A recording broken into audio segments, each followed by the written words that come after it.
just know love, mercy, respect, whatever it may be. You know, we're talking about general everyday stuff. Okay, they've fallen out of love over years. It's very difficult to connect again. And there are so many people living in, yes, we might have marriages out there and people say, oh, well, unless you're in a marriage, you shouldn't talk. But unless you're in a successful marriage, and unfortunately, you either divorce or majority of it is just staying together for the sake of it and just cohabiting. Okay, there's not very many good examples of real fulfilled happy marriages. So when there is dispute, how can someone overcome that, and what are the steps that they could take to make it better? SubhanAllah, you're so right with this point. I mean, the successful marriages these days are few and far between. Okay, and when we say successful, how do we measure this, right? Mm-hmm. So unfortunately, the sad reality for most people is that they're in marriages where, and it's not everybody, but obviously a lot of people that I speak to, a lot of brothers I speak to that have marital issues have these problems.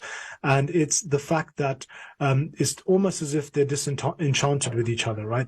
And I think what's happening in these marriages is there's a lack of wanting to be able to please Allah and linking everything that we do in the marriage and outside of the marriage back to pleasing Allah.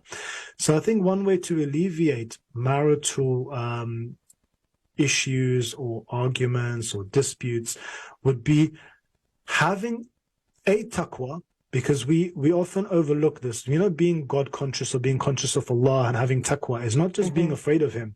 It's also understanding that every action and everything that we do we have Allah to answer to, especially as men. I can't speak purely for women because obviously I'm a man and I'm a husband and I've got a wife and children.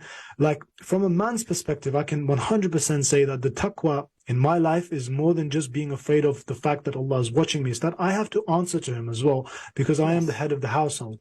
So am I taking accountability in that scenario? And also, is every action that I take in the marriage, including my work, my social life, how I interact with my wife, how I deal with my children, how I basically do anything within my life, am I doing it and linking it back to pleasing Allah subhanahu wa ta'ala?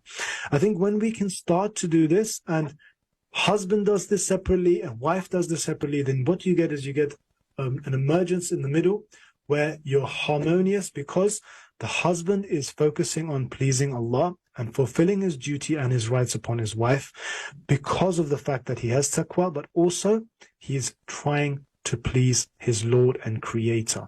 And the same for the woman.